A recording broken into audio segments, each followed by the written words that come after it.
The crystal chandeliers cast dancing shadows across the marble floor of the grand ballroom, their light catching the shimmer of evening gowns and the gleam of polished cufflinks.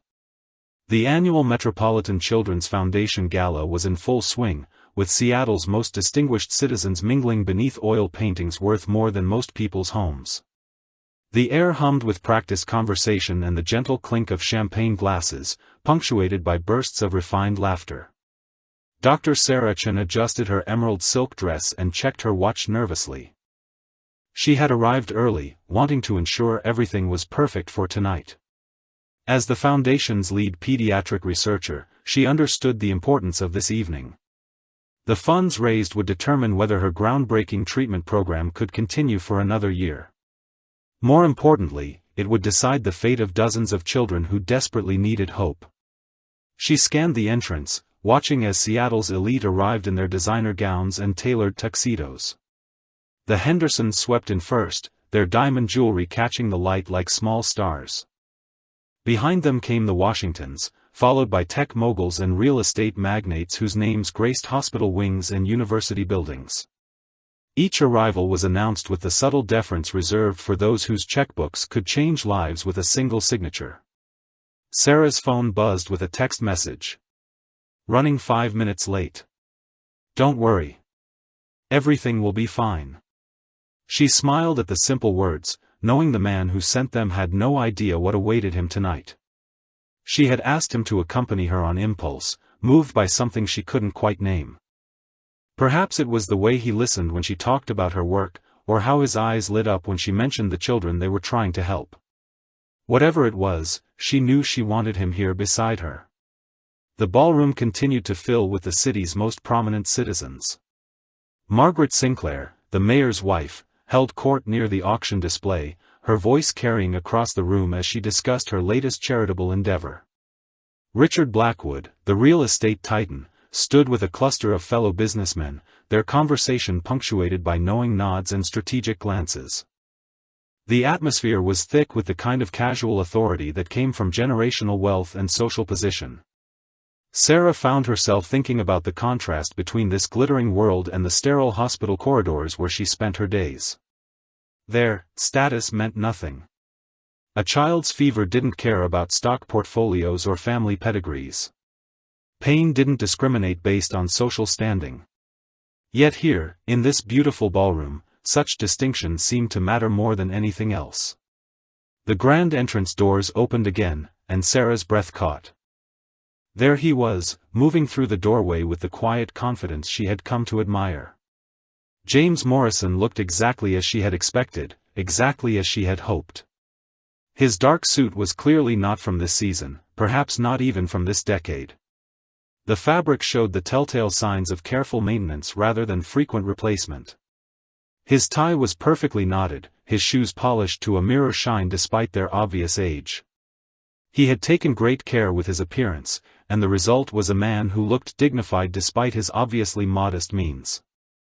Sarah moved toward him, her heels clicking against the marble floor. As she approached, she noticed how his eyes took in the opulent surroundings without betraying any hint of intimidation. He stood tall, his shoulders straight, his bearing speaking of an inner strength that had nothing to do with the cost of his clothing. "James," she called softly, reaching out to touch his arm. "You made it." He turned to her with a smile that transformed his entire face. The worry lines that had been etched there by years of single parenthood softened, and for a moment, she saw the man he might have been in different circumstances. "I wouldn't have missed it," he said, his voice carrying that familiar warmth that had drawn her to him in the first place. "You look beautiful, Sarah. Absolutely radiant." She felt a flush of pleasure at his words, spoken with such genuine admiration.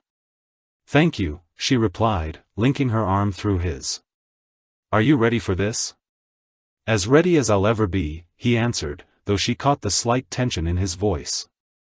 He had never been to an event like this, she knew. His world was one of practical concerns and simple pleasures, of parent-teacher conferences and Saturday mornings at the playground. This glittering display of wealth and influence was as foreign to him as his humble apartment would be to these guests. They moved deeper into the ballroom, and Sarah felt the subtle shift in atmosphere that accompanied their entrance. Conversations didn't stop, but they seemed to pause, like music briefly lowering its volume. Eyes turned toward them with the practiced discretion of those accustomed to social observation. She heard the whispered comment from somewhere behind them, delivered in the tone of polite curiosity that barely masked genuine surprise. "Who is Sarah's date?" came the question, followed by a response that carried just a hint of amusement. "I have no idea, but that suit has seen better days." Sarah's grip tightened slightly on James's arm, but he showed no sign of having heard the comment. His attention seemed focused on the auction display, where photographs of the children the foundation served were arranged alongside descriptions of their treatment programs.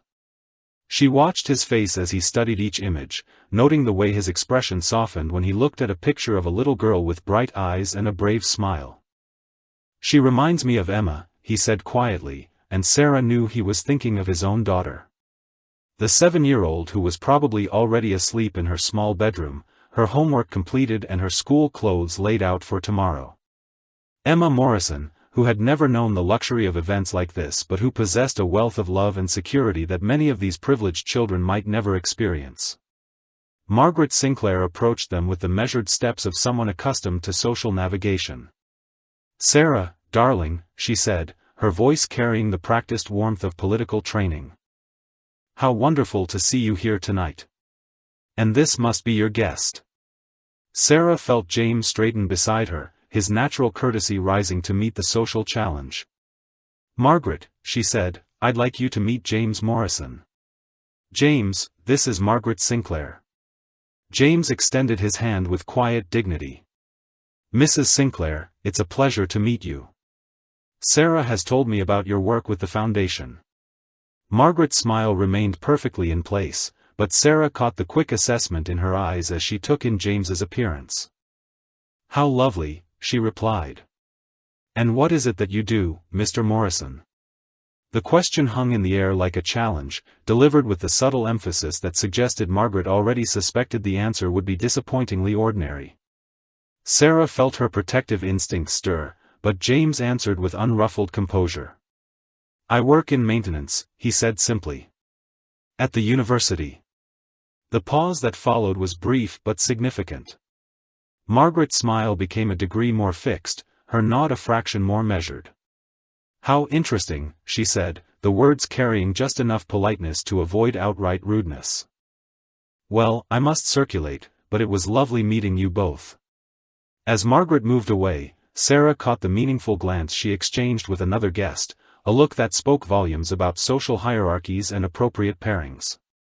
She felt a flush of anger on James's behalf, but when she looked at him, his expression remained calm and untroubled. The evening progressed with a series of similar encounters.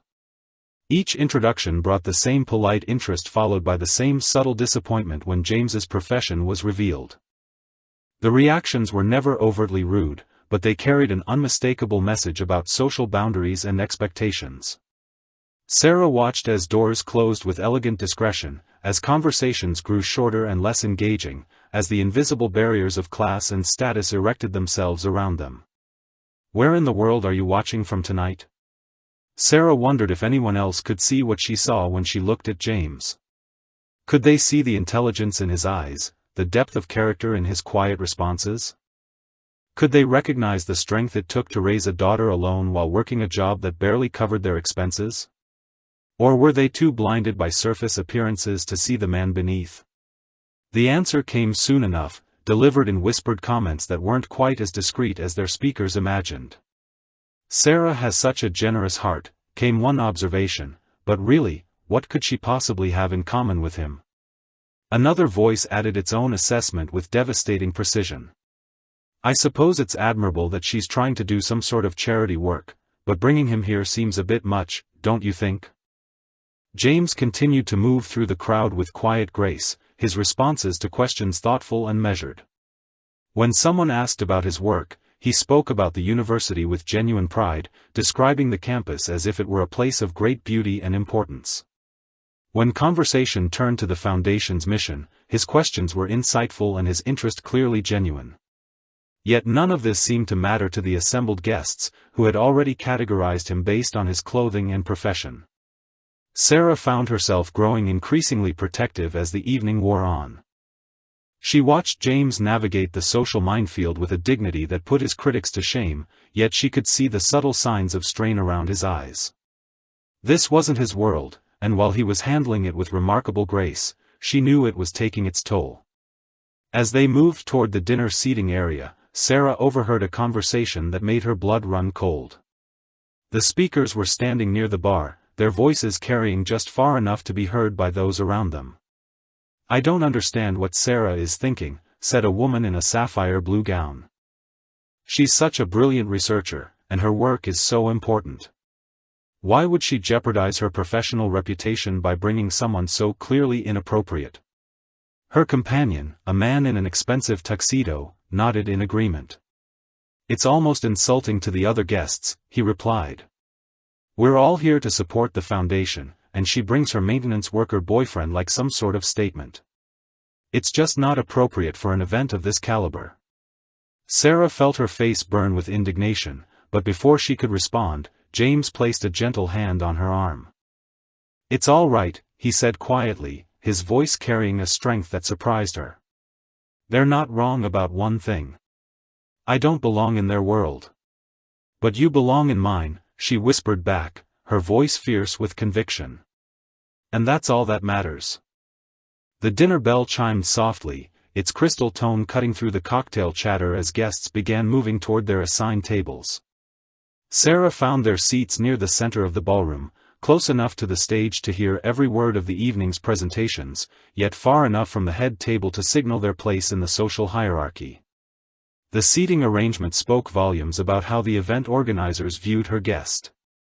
James pulled out Sarah's chair with the automatic courtesy of a man who had been raised to respect women, regardless of his current circumstances.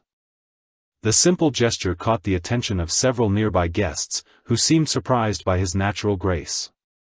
As he settled into his own seat, Sarah noticed how he took in their tablemates with quiet interest, his eyes alert and observant. Their table companions represented a careful social calculation. The Hendersons sat to their right, their conversation dominated by discussion of their upcoming European vacation and the challenges of finding reliable staff for their estate. Across from them, Dr. Patricia Wong, a respected cardiologist, was deep in conversation with her husband about the latest developments in cardiac surgery. The remaining seats were filled by other professional couples, each representing a different facet of Seattle's medical and academic community. As the first course arrived, conversation turned to the evening's cause. Patricia Wong looked across the table at Sarah with genuine interest. "Sarah," she said, "I've been following your research with great fascination. The preliminary results from your treatment protocol are remarkable."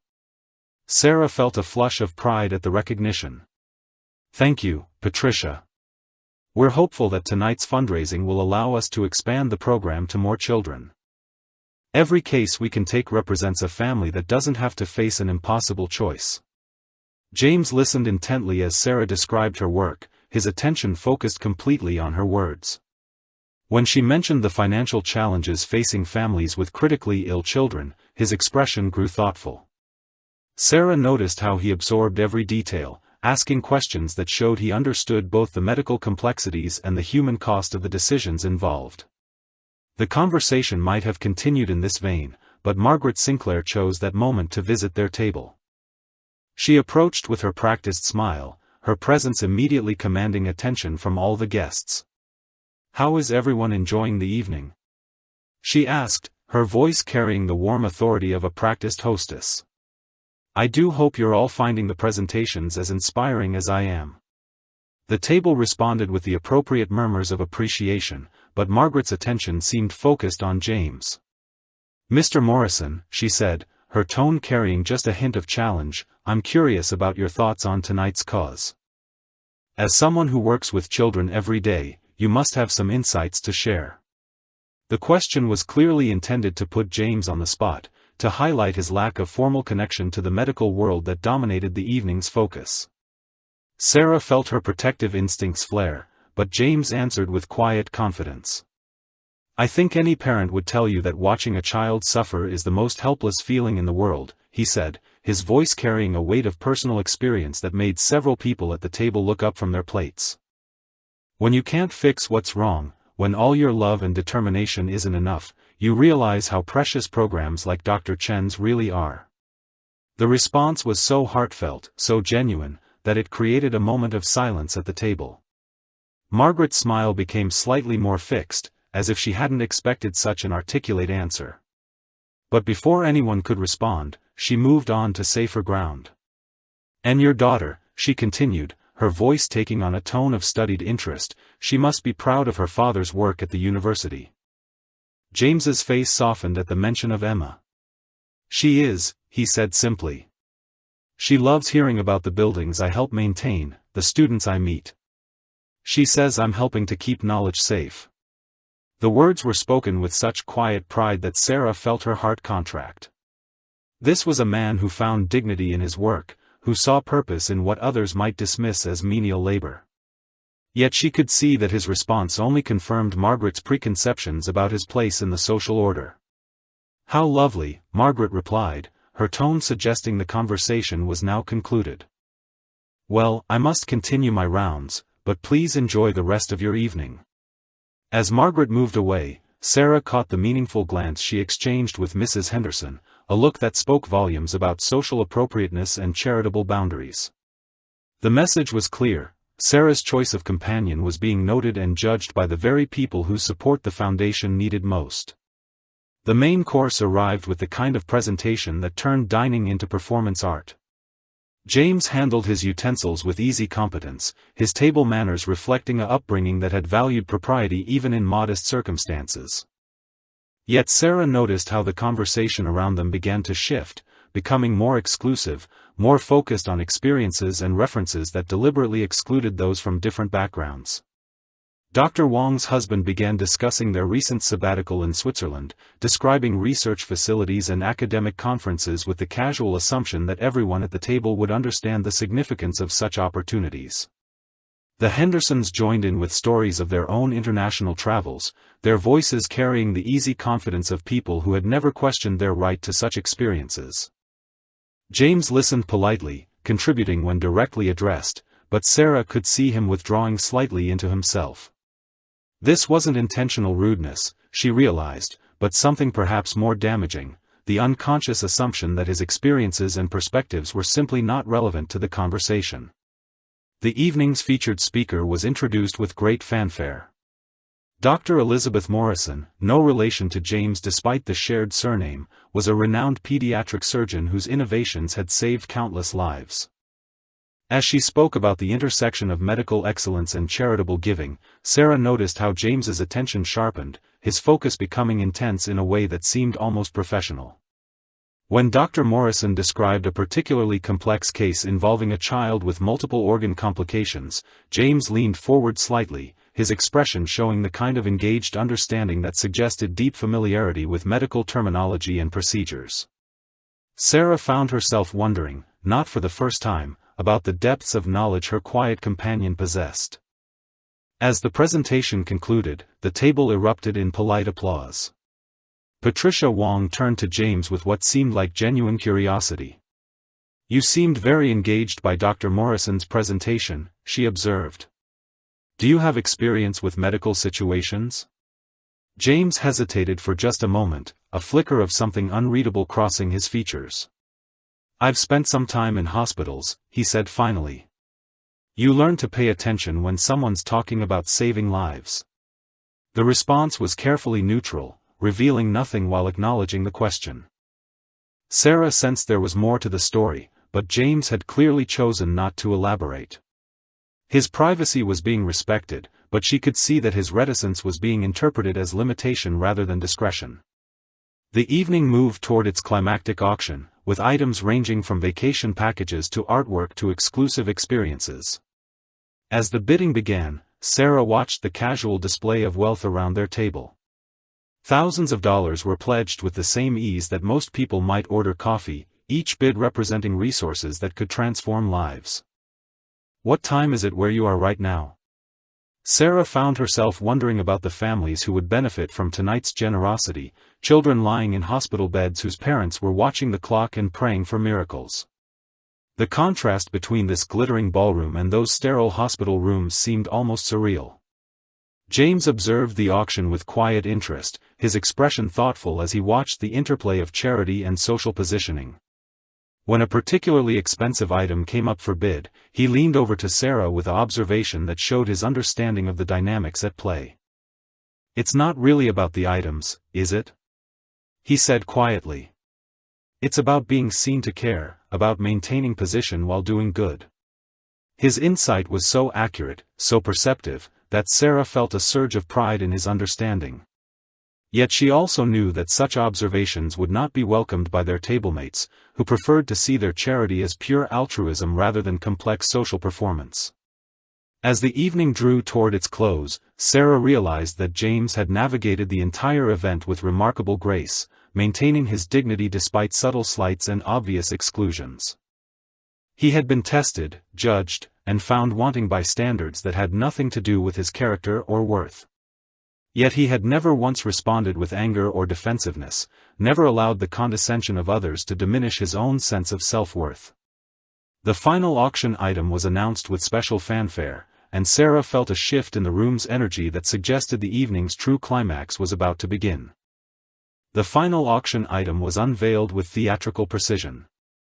A weekend at the prestigious Fairmont Olympic Hotel, complete with spa treatments and fine dining, donated by the hotel's management as their contribution to the evening's cause. The starting bid was set at $5,000, a sum that represented more than James earned in 2 months of night shifts maintaining the university's buildings. As the auctioneer began his practiced cadence, Sarah noticed a commotion near the entrance to the ballroom. A young woman in hotel staff uniform had appeared, her face flushed with obvious distress. She approached the event coordinator with urgent whispers, her body language suggesting some kind of emergency. The bidding continued around their table, with Patricia Wong and Mrs. Henderson engaging in a polite but determined competition for the luxury package. Their bids climbed steadily, each increase announced with the casual confidence of people for whom such amounts represented discretionary spending rather than life-changing sums. James watched the proceedings with that same quiet observation that had characterized his entire evening.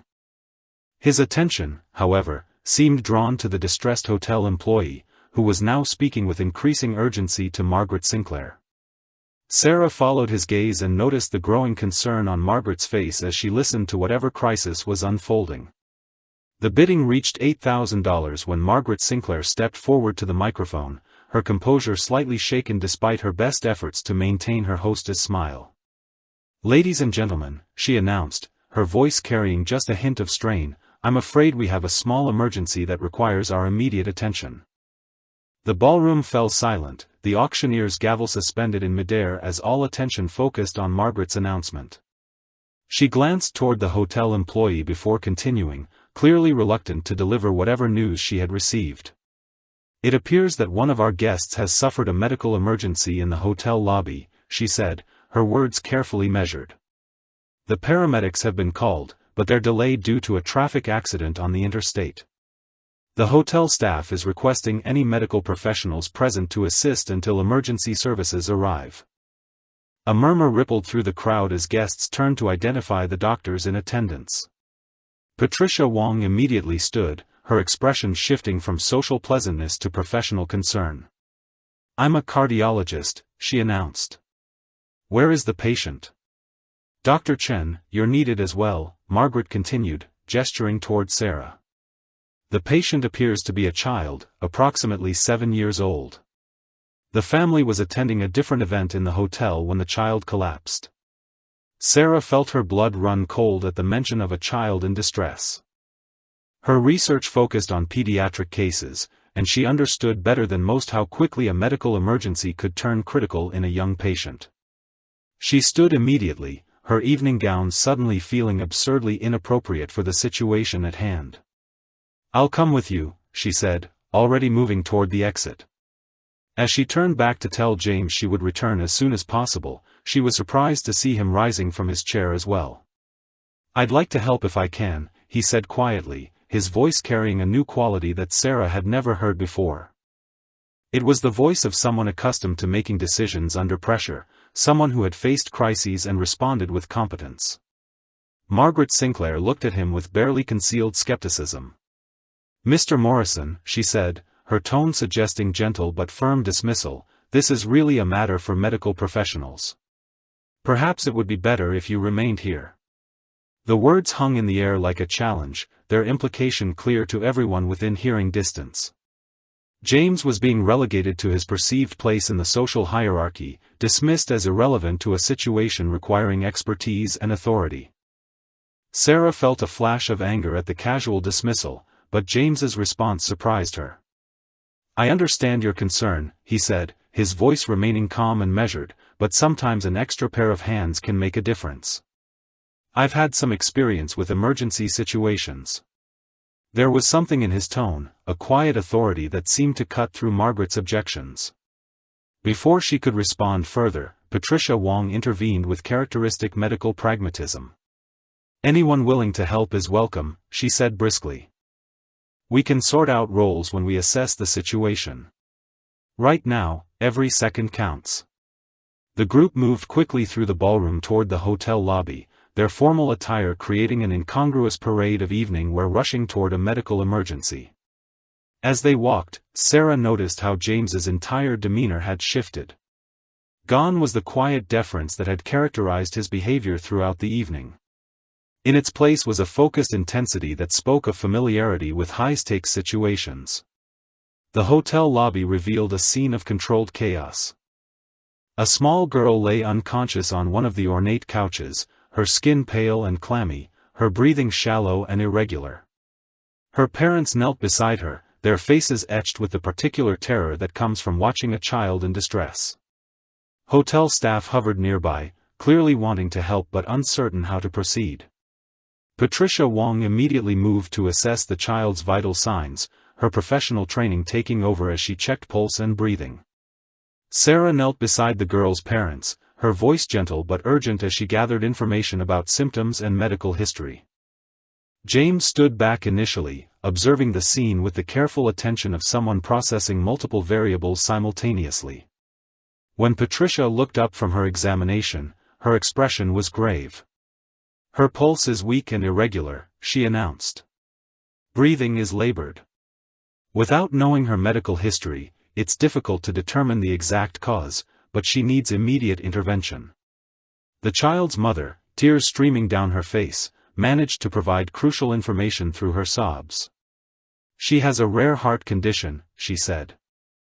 "We were told it was stable, that she could live a normal life, but last week there were some changes in her tests.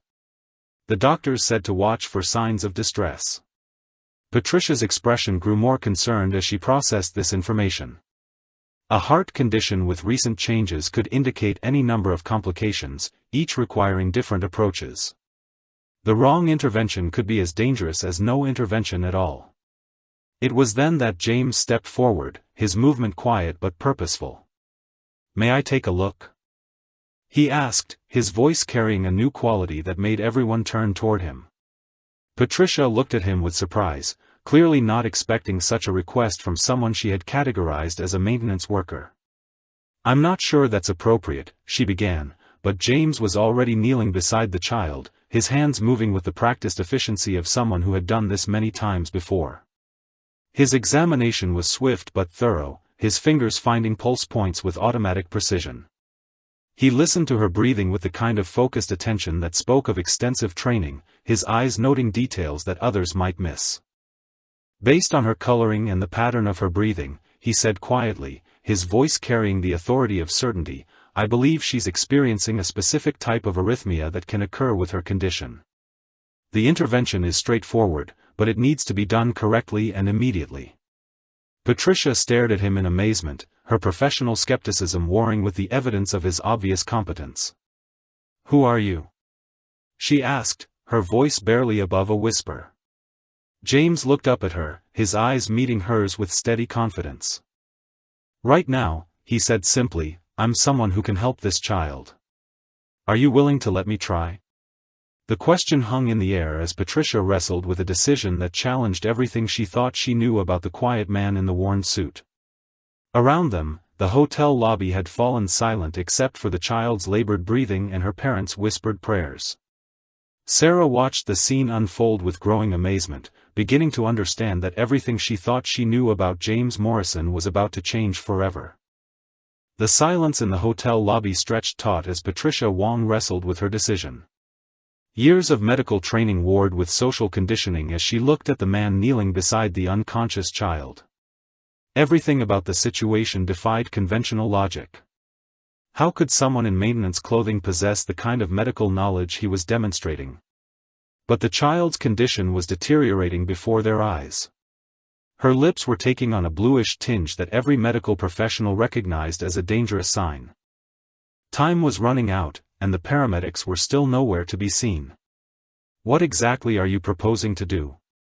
Patricia asked, her voice tight with professional caution and growing desperation. James's hands remained steady on the child's wrist as he monitored her pulse. "Her heart is in a specific type of irregular rhythm that's preventing proper blood flow," he explained, his voice calm and clinical. "There's a technique called synchronized cardioversion that can reset the rhythm, but it requires precise timing and pressure applied to specific points." Patricia's eyes widened. "That's an advanced cardiac procedure," she said. "Where did you learn about synchronized cardioversion?" James looked up at her, his expression revealing nothing of the internal calculation he was making. "In another life," he said simply. "Right now, what matters is whether you're willing to assist me or if you'd prefer to wait for the paramedics." The child's mother let out a soft cry as her daughter's breathing became even more labored. "Please," she whispered, her voice breaking. "Someone has to do something. I can't lose her." Those words seemed to galvanize Patricia into action. Professional protocol demanded verification of credentials, background checks, formal consultation. But maternal desperation and medical reality created their own imperatives. "Tell me what you need," she said, her voice steady despite the unprecedented nature of the situation. James positioned himself with the practiced efficiency of someone who had performed similar procedures countless times. "I need you to monitor her pulse while I work," he instructed Patricia. "Sarah, can you keep the parents calm and watch for any changes in her color or breathing pattern?" The transformation in James was remarkable. Gone entirely was the deferential maintenance worker who had endured condescending comments throughout the evening. In his place was someone who commanded respect through competence, whose quiet authority came from knowledge rather than social position. His hands moved to specific points on the child's chest, his fingers finding anatomical landmarks with automatic precision. The technique he employed was sophisticated, requiring detailed understanding of cardiac anatomy and electrical conduction pathways. As he worked, he provided a quiet commentary that demonstrated not just practical knowledge but deep theoretical understanding. "I'm applying pressure to stimulate the vagus nerve," he explained, his voice maintaining its clinical calm. "This should help reset the electrical impulses controlling her heart rhythm. The key is maintaining exactly the right pressure for exactly the right duration." Margaret Sinclair and several other gala guests had followed them into the lobby, drawn by the medical emergency. They stood in a loose circle, watching in stunned silence as the man they had dismissed as socially inappropriate demonstrated expertise that rivaled any specialist they knew. The child's father, who had been silent since the crisis began, suddenly spoke up. "Are you a doctor?" he asked, his voice filled with desperate hope. James paused in his work for just a moment, his eyes meeting the father's with gentle compassion. "I'm someone who knows how to help your daughter," he said. "That's what matters right now." It was an answer that revealed everything and nothing, maintaining his privacy while acknowledging his capability. Sarah found herself holding her breath as she watched James work, beginning to understand that the man she had invited to the gala carried secrets that ran much deeper than she had ever imagined. Patricia monitored the child's pulse with growing amazement. "Her heart rate is stabilizing," she announced, her voice filled with professional admiration. "The rhythm is becoming more regular."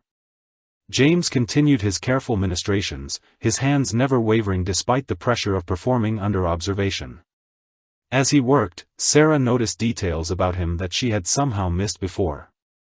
The way he held his hands spoke of surgical training. His understanding of medical terminology was not that of someone who had simply spent time in hospitals as a patient or visitor, but someone who had worked within the medical system at the highest levels. The child's breathing began to deepen and regularize.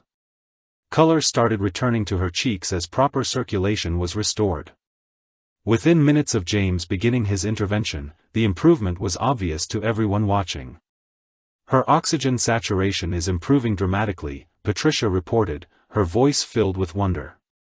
"Whatever you're doing, it's working." James maintained his focus for several more minutes, ensuring the child's condition was fully stabilized before gradually reducing the pressure of his intervention. As he worked, he continued to demonstrate knowledge that left the medical professionals present increasingly bewildered. "We need to make sure the electrical conduction pathway remains stable," he said, his fingers still monitoring pulse points with expert precision. "Sometimes these episodes can recur if the underlying cause isn't addressed properly." The child's eyes fluttered open, confusion evident as she tried to understand why she was lying on a hotel couch surrounded by strangers in formal wear. Her first instinct was to look for her parents, and when she saw them, she managed a weak smile that brought tears to everyone watching. "Mommy?" she whispered, her voice barely audible but clear enough to elicit sobs of relief from her mother.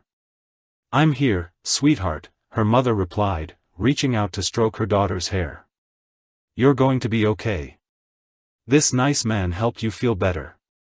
The child's gaze shifted to James, who was still kneeling beside the couch. His expression had softened from clinical focus to gentle warmth, the look of someone who understood exactly what it meant to love a child desperately. "Thank you," the little girl whispered, her words carrying a weight that seemed to affect everyone in the lobby. James smiled at her, and Sarah saw in that smile a glimpse of the man he must have been before circumstances had forced him into his current situation. "You're very welcome," he said gently. "You're a very brave girl." As if summoned by the successful resolution of the crisis, the paramedics finally arrived, their equipment and uniforms creating a bustle of official medical activity. Patricia immediately approached them to provide a professional summary of the child's condition and the intervention that had been performed. The lead paramedic listened to her report with growing interest, particularly when she described the technique James had used. "That's sophisticated emergency cardiology," he said, his voice reflecting professional respect. "Whoever performed that intervention knows exactly what they're doing." All eyes turned to James, who was slowly rising from his kneeling position beside the couch. The expensive formal wear around him seemed suddenly irrelevant compared to the competence he had just demonstrated. Margaret Sinclair stood with her mouth slightly open, clearly struggling to reconcile the maintenance workers she had dismissed with the medical expert she had just witnessed. The paramedics completed their evaluation and prepared to transport the child to the hospital for further monitoring. As they lifted her onto their gurney, she reached out toward James with one small hand. "Will you visit me in the hospital?" she asked, her innocent question cutting through all the social complexities that had defined the evening. James took her hand gently in his. "If your parents say it's okay," he replied, his voice warm with genuine affection.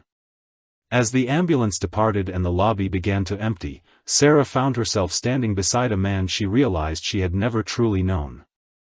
The questions that had been building throughout the evening could no longer be ignored, and she could see in James's expression that he understood the time for simple answers had passed. The hotel lobby gradually returned to its usual elegant quiet, but the atmosphere among the gala guests who had witnessed the medical emergency was anything but normal. Margaret Sinclair stood near the ornate reception desk, her carefully maintained composure showing hairline cracks as she processed what she had just observed. The man she had dismissed as inappropriate for their social gathering had demonstrated medical expertise that surpassed most specialists she knew. Patricia Wong approached James with the careful steps of someone navigating uncharted territory. Her professional confidence, usually unshakable, had been fundamentally challenged by watching a maintenance worker perform advanced cardiac intervention with flawless technique. "I need to ask you directly," she said, her voice carrying the weight of professional responsibility. "Are you a physician?" James stood quietly for a moment, his hand still bearing traces of the controlled precision that had just saved a child's life. His expression revealed the internal struggle of someone deciding how much of his carefully guarded privacy to surrender. "I was," he said finally, the simple words carrying years of complex history. "A long time ago, in what feels like another lifetime entirely." The admission sent ripples of shock through the small group that had gathered around them. Sarah felt her breath catch as pieces of a puzzle she hadn't even realized existed began falling into place. The way he had listened to medical discussions, his insightful questions about her research, his careful attention to Dr. Morrison's presentation, all took on new meaning. "What specialty?" Patricia pressed, her curiosity now fully engaged. "Pediatric cardiac surgery," James replied, his voice barely above a whisper. "I specialized in complex congenital heart defects in children." The silence that followed was profound. Patricia's face went pale as the full implications of his revelation sank in. Pediatric cardiac surgery represented the pinnacle of medical specialization, requiring years of intensive training and extraordinary skill. The procedures involved were among the most challenging in all of medicine, demanding steady hands and split-second decision-making under tremendous pressure. "Dr. Morrison," Margaret Sinclair said slowly, the title feeling foreign on her tongue as she addressed the man she had spent the evening condescending to. "I don't understand. If you're a pediatric cardiac surgeon, what are you doing working maintenance at the university?" James's expression grew distant, his eyes focusing on something beyond the opulent hotel lobby. "Life has a way of changing your plans," he said quietly. "Sometimes circumstances force you to make choices you never imagined you'd have to make." Sarah reached out to touch his arm gently, offering silent support as she began to understand the weight of whatever story lay behind his current situation. She could see the pain in his eyes, the carefully buried grief that explained so much about his quiet dignity and protective reserve. The questions that had seemed so simple an hour ago now carried enormous complexity. What could have driven a successful pediatric cardiac surgeon to abandon his medical career and work night shifts maintaining university buildings? What tragedy or crisis had forced such a dramatic transformation in his life? Dr. Wong's professional instincts were fully engaged now. "Where did you train?" she asked, her voice carrying genuine respect that had been entirely absent from her earlier interactions with him. "Johns Hopkins for medical school," James replied, his voice taking on a slightly formal quality as he recited credentials that belonged to his former life. "Residency at Boston Children's Hospital, fellowship in pediatric cardiac surgery at Great Ormond Street in London. I was on staff at Seattle Children's Hospital for 12 years before." His voice trailed off, the unfinished sentence hanging in the air like a door that had been opened just wide enough to reveal the darkness beyond. Sarah found herself desperately wanting to know what had happened, what catastrophic event had driven him from the pinnacle of medical achievement to his current humble circumstances. "What part of this story resonates most with you?" The question seemed to echo in the elegant space around them, as if the very walls of the hotel were asking how someone could fall so far from grace while maintaining such fundamental dignity.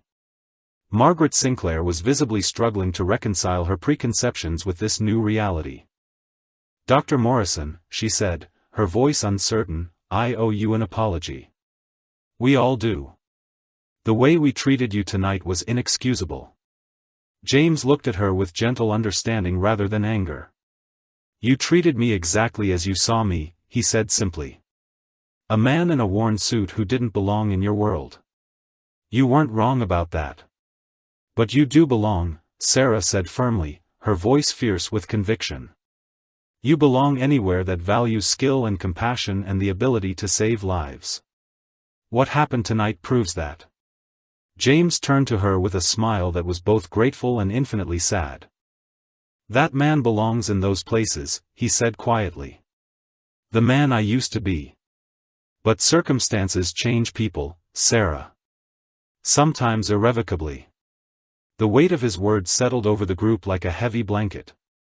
Each person present was grappling with their own assumptions about class, worth, and the visible markers they used to judge others. The evening had become an unexpected lesson in the complexity of human experience and the danger of surface judgments. Patricia Wong shook her head slowly, her professional admiration warring with her bewilderment at his current situation. "The technique you used tonight," she said, "that wasn't something you learn in textbooks. That kind of expertise comes from years of hands-on experience with the most complex cases." James nodded quietly. "I've probably performed more pediatric cardiac procedures than most surgeons see in their entire careers," he acknowledged. "For a while, it was my entire world. Every technique, every innovation, every possibility for saving children's lives." The past tense in his statement was like a physical weight in the conversation. Here was a man who had clearly been at the top of his profession, whose hands had guided countless families through their darkest hours, who had made saving children's lives his life's work. Yet something had driven him away from all of that into a shadow's existence that hid his extraordinary abilities. Mrs. Henderson, who had been silent throughout the conversation, finally spoke up.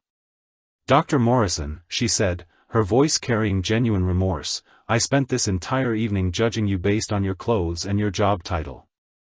I'm ashamed of myself."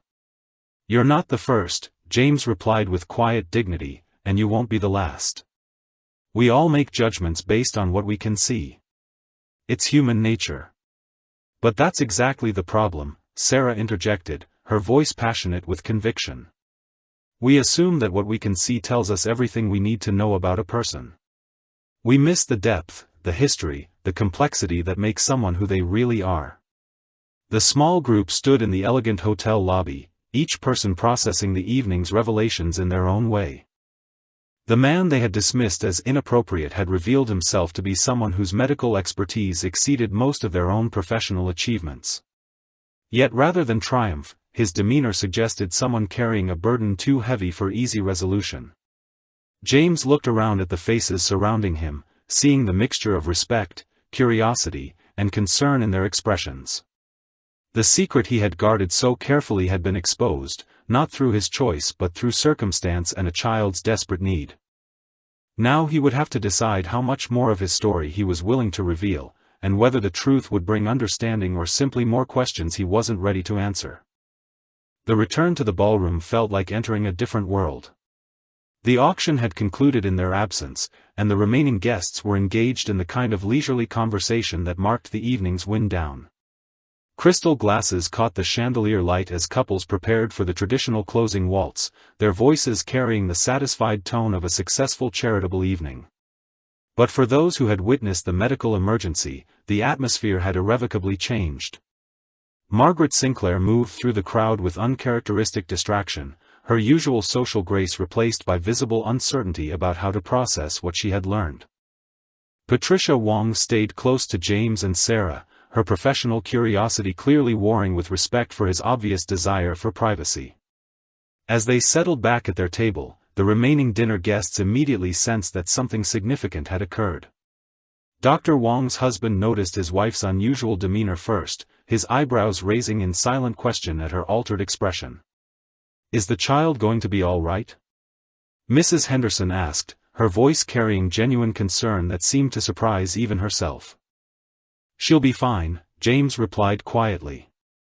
"The hospital will monitor her overnight, but the intervention was successful. Her heart rhythm is stable now." "What exactly happened out there?" Dr. Wong's husband pressed, his medical training making him sensitive to the undercurrents of tension at the table.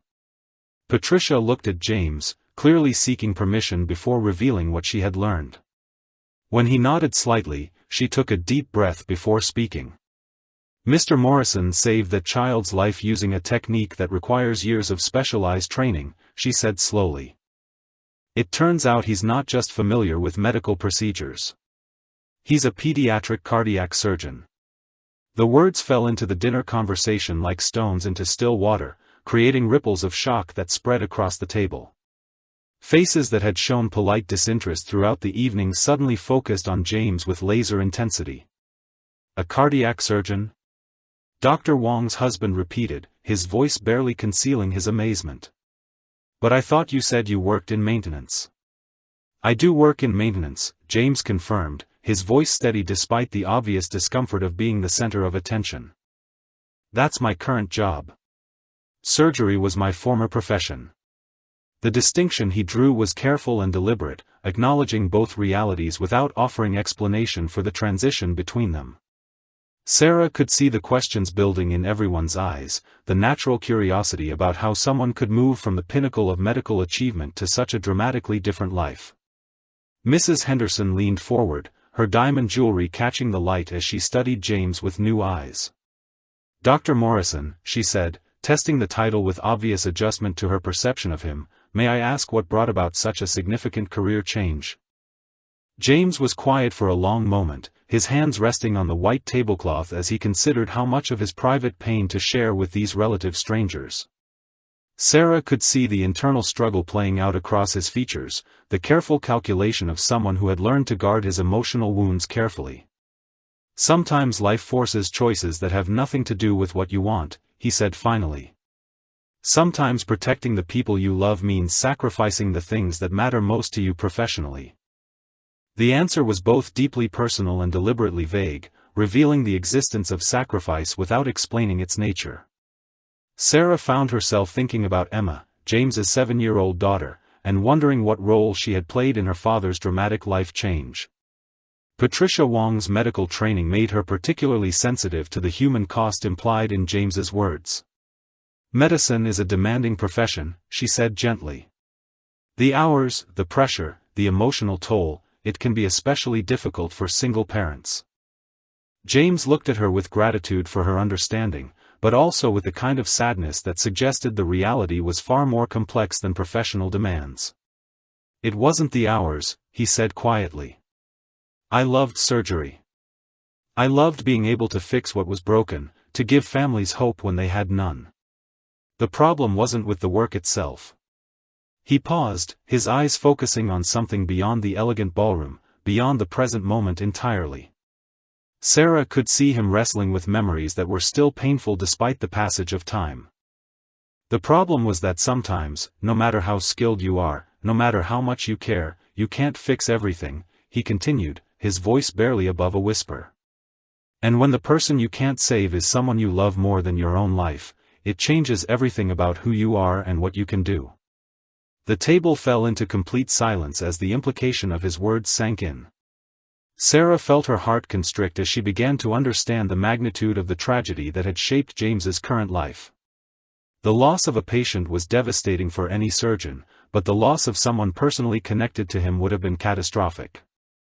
Dr. Wong's husband, his own experience with medical tragedy evident in his expression, spoke with careful compassion.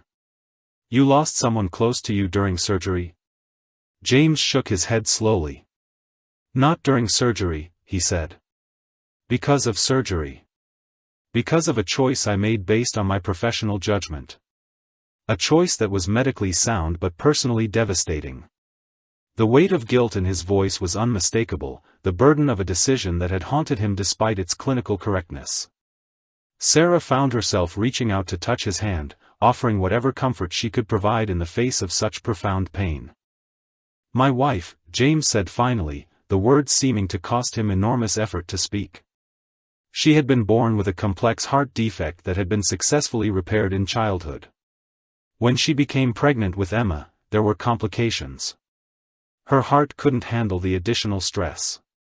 Margaret Sinclair, who had returned to the table during his revelation, sat down quietly, her usual social authority replaced by respectful silence as she recognized the sacred nature of what was being shared. "I was the surgeon," James continued, his voice growing stronger as he pushed through the difficult memories. "I was the one who had to make the decision about the surgery that might save her life. I was the one who had to weigh her chances against the risks to our unborn daughter." The impossible nature of his position was clear to everyone at the table. As a husband and father Tobe, he would have wanted to do everything possible to save his wife.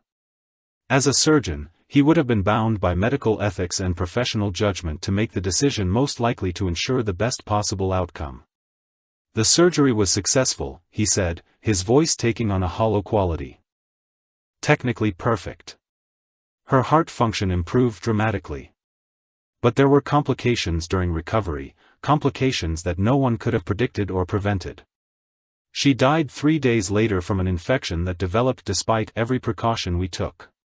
Sarah felt tears spring to her eyes as she imagined the devastating combination of professional success and personal loss that James had endured.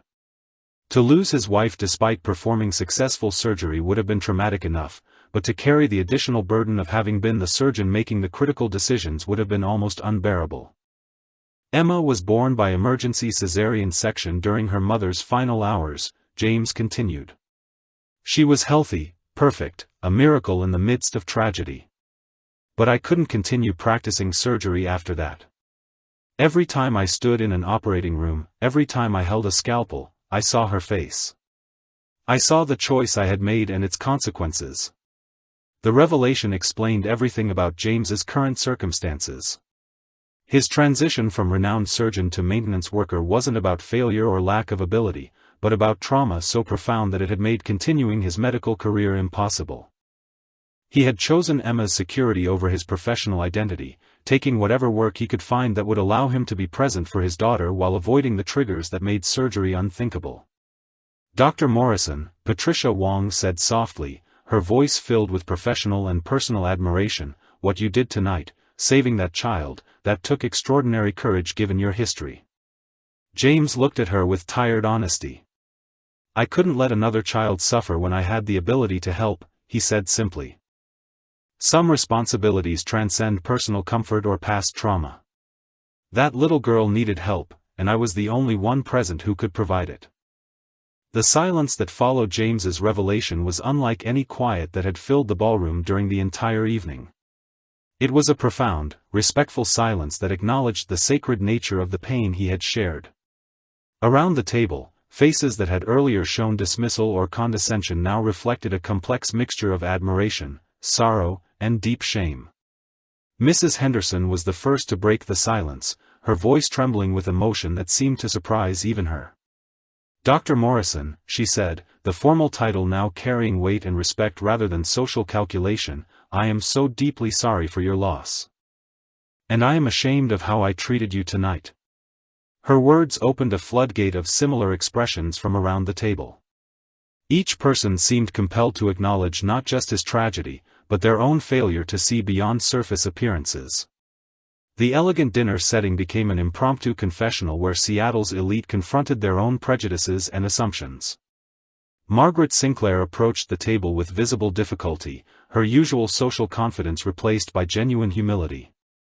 Dr. Morrison, she said, her voice catching slightly, I spent this entire evening making assumptions about your worth based on your clothing and profession. I realize now that I was judging someone whose dedication to helping others far exceeds my own. James looked up at her with gentle understanding rather than anger. You had no way of knowing my background, Mrs. Sinclair, he said quietly. And my current circumstances are exactly what they appear to be. I do work in maintenance. I do struggle financially. Those aren't false impressions. But they're not the whole story, Sarah interjected, her voice fierce with protective emotion. They don't capture who you are or what you've accomplished or what you've sacrificed for your daughter. Dr. Wong's husband leaned forward, his medical background helping him understand the full scope of James's trauma. The decision to leave surgery after such a personal loss, he said thoughtfully, that takes tremendous strength. Many surgeons who experience patient deaths, even deaths that aren't their fault, struggle with continuing their practice. It's different when it's someone you love, James replied simply. When your professional judgment and personal heart are in direct conflict, when success and failure become impossibly intertwined, continuing becomes unbearable. Patricia Wong nodded with professional understanding. Post-traumatic stress in medical professionals is more common than people realize, she said. The fact that you recognized your limitations and made choices to protect both yourself and future patients shows remarkable self-awareness and integrity. But what about tonight? Mrs. Henderson asked, her voice filled with wonder. How were you able to help that child given everything you've been through? James was quiet for a moment, considering his answer carefully. When I saw her lying there, he said finally, all I could think about was her parents' faces. the terror and helplessness they were experiencing. I've been in their position, watching someone I love fight for life while feeling completely powerless to help. He paused, his hands clasping together on the table with unconscious tension. I couldn't let them go through that alone when I had the ability to help. Some things transcend personal comfort or past trauma. That child needed immediate intervention, and I was the only person present who could provide it. The explanation revealed the depth of his compassion and the strength of character that had enabled him to overcome his trauma when another person's life was at stake. Sarah found herself overwhelmed with admiration for this man who had suffered so much yet still found the courage to help when help was desperately needed. Share your thoughts with us about what part of this story connects with your own experiences. The question seemed to hang in the air as each person at the table processed how James's story resonated with their own understanding of loss, sacrifice, and the complexity of human experience. Margaret Sinclair pulled up a chair and sat down at their table, abandoning her hostess duties for the first time all evening. "Dr. Morrison," she said, her voice carrying new authority and determination, "I want to discuss something with you. The Foundation is always looking for medical professionals who understand the challenges facing families with critically ill children." James shook his head gently. "Mrs. Sinclair, I appreciate the thought, but I'm not currently licensed to practice medicine. After I left surgery, I let my credentials lapse. I'm not qualified to provide medical consultation or treatment." "You may not have current licensing," Patricia Wong interjected, "but your knowledge and experience are invaluable. There are roles within medical organizations that don't require active practice but do require the kind of expertise and empathy you possess." Sarah felt a surge of excitement as she realized where the conversation was heading. "James," she said, her voice filled with growing enthusiasm, "what about research consultation? My pediatric treatment program could benefit enormously from someone with your surgical background and understanding of complex cardiac cases." The suggestion clearly caught James off guard. He looked around the table at faces that had transformed from dismissive to encouraging, from condescending to respectful. The change was so dramatic that it seemed to belong to a different evening entirely. "I don't know," he said slowly, his voice revealing both interest and uncertainty. "It's been 3 years since I've worked in a medical environment.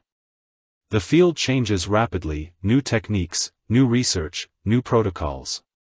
But the fundamentals don't change," Dr. Wong's husband pointed out. "The understanding of cardiac anatomy, the knowledge of surgical procedures, the ability to analyze complex cases, those skills don't disappear because you haven't used them recently." Mrs. Henderson leaned forward with the enthusiasm of someone who had found a meaningful way to contribute. "Dr. Morrison," she said, "our foundation has significant influence with the Medical Licensing Board. If you were interested in reinstating your credentials, we could facilitate that process." The offer was generous beyond anything James could have expected when he had reluctantly agreed to accompany Sarah to the gala.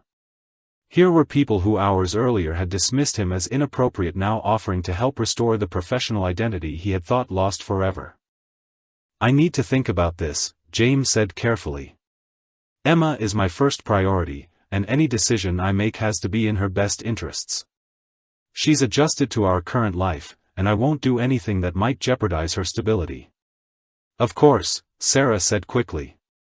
"But James, consider this, Emma is proud of you now, working in maintenance, because she sees how hard you work to take care of her.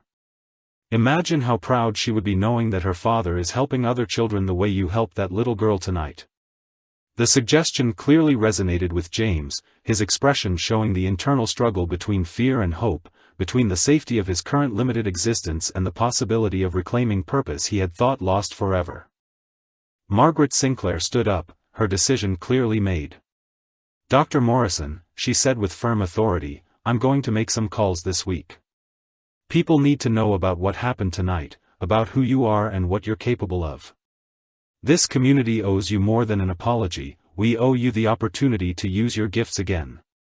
As the evening wound toward its close, Sarah looked around the table at faces that had been transformed by knowledge and understanding.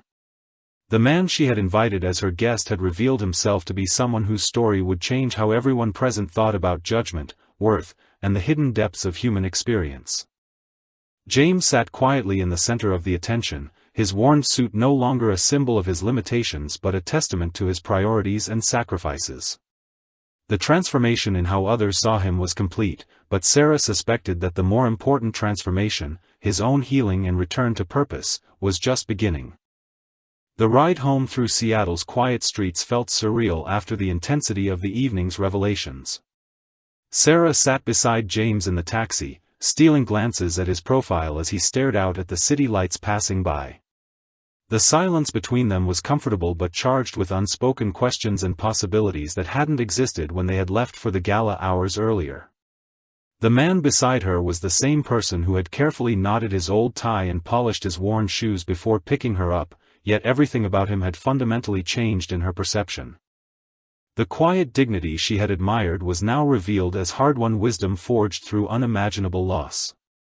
The gentle way he spoke about his daughter took on new meaning when viewed through the lens of a single father who had sacrificed everything to protect her. As they pulled up to James's modest apartment building, Sarah felt a reluctance to let the evening end. Too much had been revealed, too many possibilities had been opened, for them to simply part ways with polite thanks and promises to call soon. "Would you like to come up for coffee?" James asked, his voice carrying the same careful consideration that had characterized all his interactions throughout the evening. "Emma is sleeping at her babysitter's tonight, so we could talk without waking her." Sarah accepted gratefully, following him up 2 flights of stairs to an apartment that reflected the same careful dignity that defined its occupant. The furniture was obviously second-hand but meticulously maintained.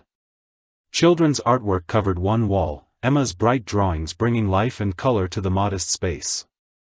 Medical textbooks lined one shelf, their presence now explained by his background but their careful arrangement suggesting they served more as painful reminders than useful references. James moved to the small kitchen with automatic efficiency, preparing coffee with the same precise attention to detail he had shown while treating the child at the hotel. Sarah settled on the couch, her elegant evening gown incongruous in the simple living room but somehow appropriate given the evening's theme of looking beyond surface appearances. "It's a nice place," she said, and meant it. The apartment radiated warmth and love despite its obvious financial limitations. Every corner showed evidence of a father who was doing his best to create a stable, nurturing environment for his daughter. "Emma likes it," James replied, returning with 2 cups of coffee. "She has her own room, and we're close to her school. It's not much, but it's home." He settled beside her on the couch, his formal attire now looking slightly ridiculous in the domestic setting. Yet Sarah found herself more attracted to him than she had been during the elegant dinner, drawn to the complexity and depth that the evening had revealed. "James," she said carefully, "about what happened tonight, what people offered you, I hope you'll seriously consider their suggestions." He was quiet for a long moment, his hands wrapped around his coffee cup as he considered his response. 3 years ago," he said finally, "if someone had told me I'd be working maintenance shifts and living paycheck to paycheck, I would have thought they were describing someone else's life entirely." The admission carried the weight of a man who had watched his entire identity crumble and had to rebuild from nothing. Sarah could only imagine the adjustment from being a renowned surgeon to struggling to cover basic expenses, from saving lives to cleaning buildings. "But you know what I discovered?"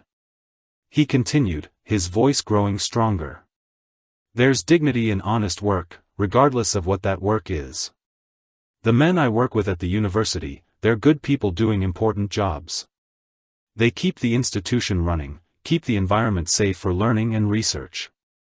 There's value in that contribution." Sarah nodded, understanding that his current work wasn't just about survival but about finding purpose and meaning after his medical career had become impossible to continue. Yet she also sensed his internal struggle with the possibilities that had been offered. "But tonight, when you helped that child," James continued, his voice taking on a different quality, "for the first time in 3 years, I felt like myself again. I felt like the person I was trained to be, the person I was meant to be." The admission was clearly difficult for him to make, acknowledging that his current life, however dignified, wasn't entirely fulfilling his potential or serving his deepest sense of purpose. "What scares you most about considering their offers?" Sarah asked gently, recognizing that fear rather than lack of interest was driving his hesitation. James set down his coffee cup and leaned back against the couch, his expression growing distant as he wrestled with emotions he had kept carefully controlled for years. "Emma has never known instability," he said quietly. "Since her mother died, I've made sure her life was predictable, secure, consistent. She knows I leave for work at the same time every evening, that I'm home when she wakes up, that we have our routines and traditions. If I go back to medicine, even in a consulting role, that changes everything." Sarah could hear the protective father in his voice, the man who had rebuilt his entire life around his daughter's needs and security. The offers from the foundation and the research program represented opportunity, but they also represented risk to the careful stability he had created. "But it also means she gets to see her father using his gifts to help other children," Sarah pointed out gently. "It means she grows up knowing that her dad didn't just survive tragedy, he found a way to transform it into something meaningful." The suggestion clearly resonated with James, his expression showing the internal debate between safety and purpose, between protecting what he had built and reaching for what he might reclaim. "When I was performing surgery regularly," he said slowly, "I missed too many school plays, too many bedtime stories, too many ordinary moments that you can never get back. The demands of surgical practice are relentless. Even if I went back in a consulting role, there would be pressures, expectations, responsibilities that could compromise my time with Emma." Sarah understood his concern, but she also saw something he might be missing. "James," she said carefully, "when Emma was born, when you were facing the decision about whether to continue your surgical career, what did you decide was most important?" "Being the father she needed," he replied immediately. "Making sure she felt loved and secure and prioritized above everything else." "And you've succeeded at that completely," Sarah said with conviction. "But now she's older, more stable, more secure in your love. Maybe the question isn't whether you can afford to take risks with your career, but whether you can afford not to show her what it looks like to pursue meaningful work that helps others." James looked at her with something approaching gratitude, as if she had articulated a possibility he had been afraid to consider. The idea that moving forward professionally might actually serve Emma's interests rather than threatening them was clearly a new perspective for him. "The medical licensing board that Mrs. Henderson mentioned," he said thoughtfully, "reinstating credentials after a 3-year gap would require examinations, continuing education requirements, probably some form of supervised practice period. Which you would pass easily," Sarah pointed out. "Your knowledge base is extraordinary, James. What you demonstrated tonight proves that your skills haven't deteriorated despite the time away from practice." James stood up and walked to the window, looking out at the city lights that stretched toward the hospital district where he had once worked. Sarah could see him wrestling with hope and fear, with the possibility of reclaiming purpose and the terror of risking the stability he had fought so hard to create.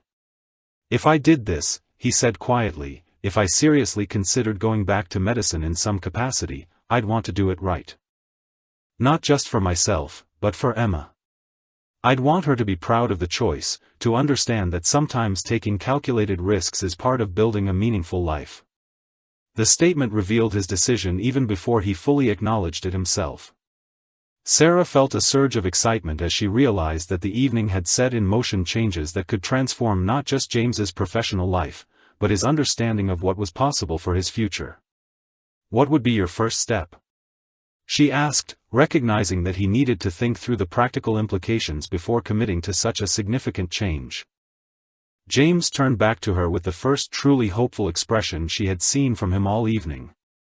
"I think I need to have a conversation with a 7-year-old about what her daddy used to do for work, and what he might want to do again."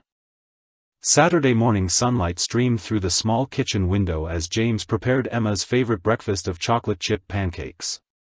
The ritual was comforting in its familiarity, a weekly tradition that had anchored their lives since they had moved to this modest apartment 3 years ago. Yet this morning felt different, charged with the possibility of conversations that might change everything about their carefully constructed routine. Emma bounced into the kitchen wearing her favorite princess pajamas, her dark hair still tousled from sleep and her eyes bright with the uncomplicated joy that had somehow survived her mother's death and their subsequent struggles. At 7 years old, she possessed an resilience that never ceased to amaze James, an ability to find happiness and security even in circumstances that would challenge many adults. "Good morning, sunshine," James said, flipping a pancake with practiced ease. "How did you sleep at Mrs. Chen's house?" Mrs. Chen wasn't actually related to Sarah, but Emma had taken to calling the elderly babysitter by the familial title with the unconscious ease of childhood. She treated all the adults in her small circle with the kind of trust that spoke to James's success in creating a secure environment for her. "Really good," Emma replied, climbing onto her usual stool at the small breakfast counter. "Mrs. Chen let me stay up an extra 30 minutes to finish my book. And she said you looked very handsome in your fancy suit when you picked up Dr. Sarah." James smiled at the innocence of the observation, remembering how anxious he had been about his appearance before the gala. Emma had helped him choose which tie to wear, her 7-year-old fashion sense proving surprisingly reliable when it came to coordinating colors. "Did you have fun at the fancy party?" Emma asked, her attention focused on arranging her pancakes into a perfect tower before drowning them in syrup. "It was very interesting," James replied carefully, settling beside her with his own modest breakfast. "I met some new people, and something happened that made me think about some important things."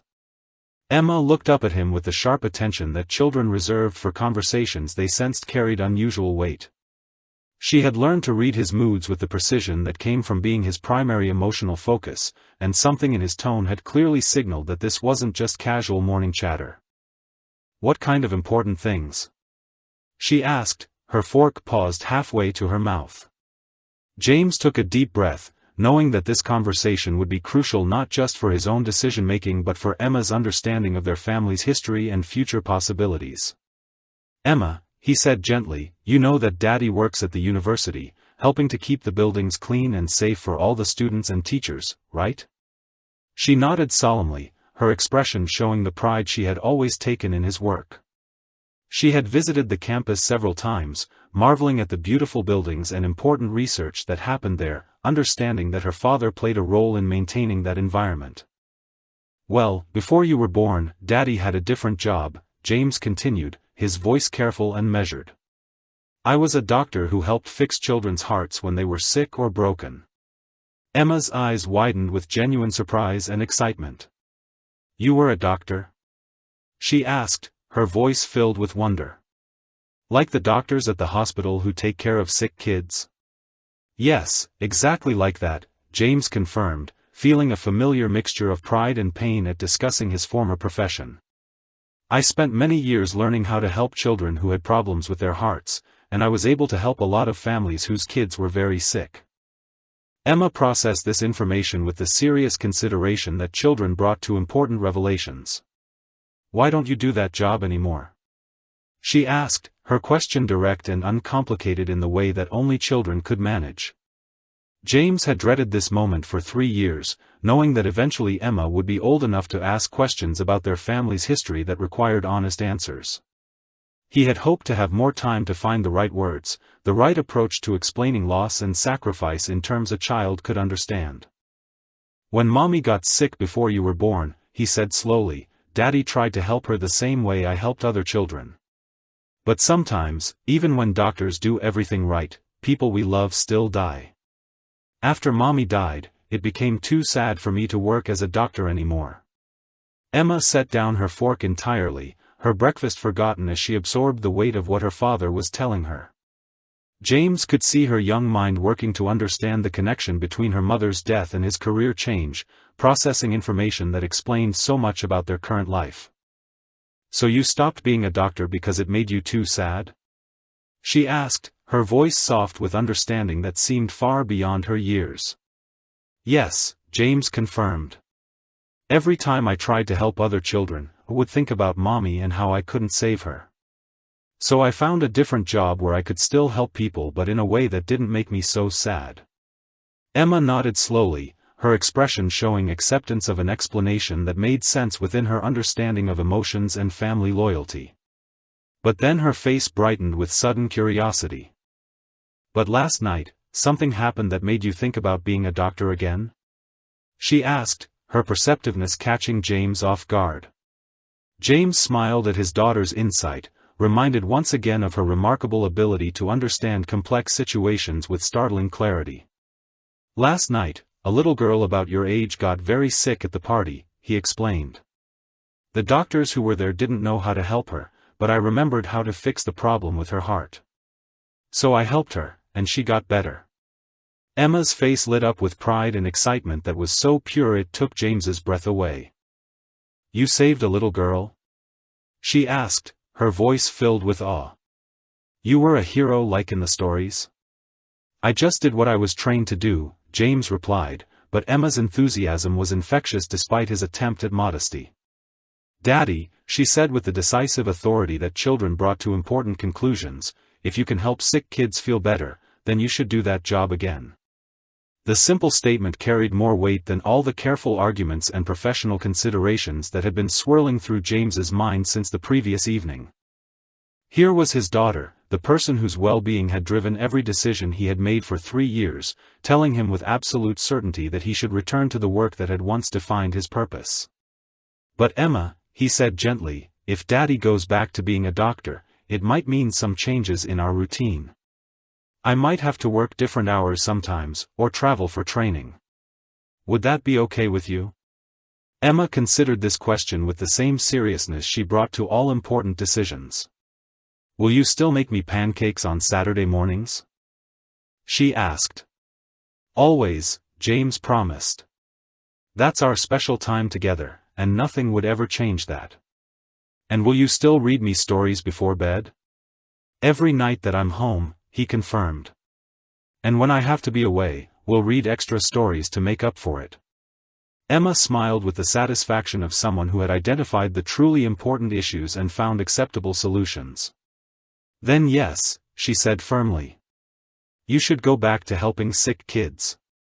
Because maybe there are other little girls like me whose mommies are sick, and you could help them so they don't have to be sad like we were." The insight was so profound, so perfectly articulated, that James felt tears spring to his eyes. Here was his 7-year-old daughter not only giving him permission to reclaim his professional identity but explaining exactly why such work mattered in terms that transcended personal fulfillment or career advancement. "You know what, Emma?" he said, pulling her into a gentle hug. "I think you're absolutely right. I think it's time for Daddy to start helping sick children again." Emma hugged him back with the fierce intensity that had carried them both through their darkest days. "And Daddy?" she said, her voice muffled against his shoulder. "Yes, sweetheart. I'm really proud that you're my dad, whether you're a doctor or you clean buildings or you do any other job. But I think the sick kids need you more than the buildings do." James held his daughter tighter, marveling at the wisdom that seemed to flow so naturally from her young heart. In seeking her permission to change their lives, he had found something far more valuable, her understanding that some purposes were too important to abandon, and that love sometimes meant taking risks in service of helping others. The conversation that he had approached with such trepidation had become the catalyst he needed to move forward with confidence, knowing that his daughter not only supported his decision but had helped him understand why it was the right choice for both of them. Monday morning arrived with the kind of crisp autumn clarity that made Seattle's skyline look particularly inviting. James stood at his apartment window, watching Emma board her school bus with the same cheerful wave she gave him every weekday, but today felt different. Armed with his daughter's blessing and a newfound sense of purpose, he was ready to take the first concrete steps toward reclaiming the professional identity he had thought lost forever. His phone buzzed with a text message from Sarah. "Are you free this afternoon? Margaret Sinclair would like to meet with both of us to discuss some opportunities." The message carried the kind of professional urgency that had been absent from James's life for 3 years, yet rather than anxiety, he felt a growing excitement about possibilities that had seemed impossible just days earlier. James spent the morning completing his regular maintenance duties at the university with a new perspective. As he cleaned laboratories where groundbreaking medical research was conducted, he found himself reading the whiteboards and research notes with renewed interest. His medical knowledge, dormant but not lost, began stirring as he recognized procedures and terminologies that had once been as familiar as his own name. His supervisor, Mike Rodriguez, noticed the change in his demeanor immediately. "You seem different today, Morrison," he observed during their mid-morning coffee break. "More energetic, like you've got something on your mind." James had worked alongside Mike for 3 years, and the older man had become something of a father figure, offering steady support during the difficult transition from his medical career to maintenance work. Mike deserved to know about the potential changes ahead. "Mike," James said carefully, "I need to tell you something that might affect my work schedule in the coming weeks. I'm exploring the possibility of returning to my former profession." Mike's weathered face showed surprise but not shock. He had always sensed that James was overqualified for maintenance work, though he had never pressed for details about his background. "Your former profession being what, exactly?" Mike asked, his tone suggesting he was prepared for an interesting answer. "I was a pediatric cardiac surgeon," James replied simply. "Before Emma was born, before circumstances forced me to make different choices." Mike set down his coffee cup with the careful deliberation of someone processing unexpected information. "Well, that explains a lot," he said finally. "The way you handle yourself, the way you think through problems, I always figured you had some kind of advanced training." The acceptance in Mike's voice reminded James of why he had found such comfort in the maintenance crew's straightforward camaraderie. These men judged each other based on work ethic and character rather than credentials or social status. "If you're thinking about going back to medicine," Mike continued, "you have my support. But I hope you know you've been a valued member of this team, regardless of what you did before or what you might do next." The affirmation meant more to James than Mike could possibly know. It represented acceptance of his entire journey, acknowledgement that his 3 years in maintenance had been meaningful rather than simply a detour from his real life. That afternoon, James met Sarah at Margaret Sinclair's downtown office, a space that radiated the kind of understated authority that came from decades of successful philanthropy and community leadership. Margaret greeted them with warmth that was dramatically different from her initial dismissive attitude at the gala. "Dr. Morrison," she said, using his title with obvious respect, "thank you for taking the time to meet with us. I've spent the weekend making some calls, and I have several opportunities I'd like to discuss with you." James settled into the comfortable chair across from her desk, Sarah beside him offering silent support as he prepared to hear options that could reshape his future. "First," Margaret began, "I spoke with Dr. Elizabeth Morrison, no relation but the pediatric surgeon who spoke at our gala. She's very interested in meeting with you about consulting opportunities at Seattle Children's Hospital. They have several complex cases that could benefit from your expertise, and she believes your experience could be invaluable even without current licensing." The mention of Seattle Children's Hospital sent a complex mixture of emotions through James. It was where he had trained, where he had built his reputation, where some of his most significant professional achievements had occurred. It was also where painful memories of his wife's treatment and death resided. "Second," Margaret continued, "Patricia Wong has discussed your situation with the Medical Licensing Board. They're willing to expedite your credential reinstatement process, particularly given your previous standing in the medical community and the urgent need for pediatric specialists." James felt a surge of gratitude for Patricia's advocacy, remembering how her attitude toward him had completely transformed once she understood his background and circumstances. Finally, Margaret said, her voice taking on particular warmth, "Sarah has proposed a research collaboration that I find absolutely compelling. She believes your surgical experience combined with her research expertise could advance pediatric cardiac treatment in ways that neither of you could achieve independently." Sarah leaned forward, her enthusiasm evident as she began explaining her vision. "James," she said, "my current research focuses on non-invasive treatments for pediatric cardiac conditions. But I lack the surgical perspective to understand how these treatments might integrate with or replace surgical interventions. Your expertise could bridge that gap." The collaboration she described was intellectually exciting in ways that James hadn't experienced since leaving medicine. The possibility of contributing to research that could benefit countless children while working alongside someone whose passion for the field matched his own was deeply appealing. What would be the time commitment? James asked, his practical concerns as a single father still paramount despite his growing excitement. Margaret smiled, clearly anticipating his question. That's the beauty of these arrangements, she said. The consulting work can be scheduled around your parenting responsibilities.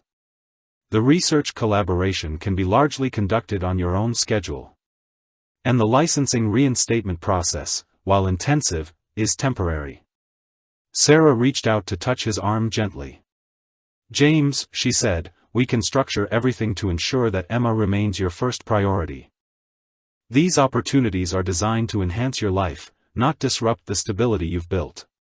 James looked around the elegant office, remembering how out of place he had felt at the gala just days earlier.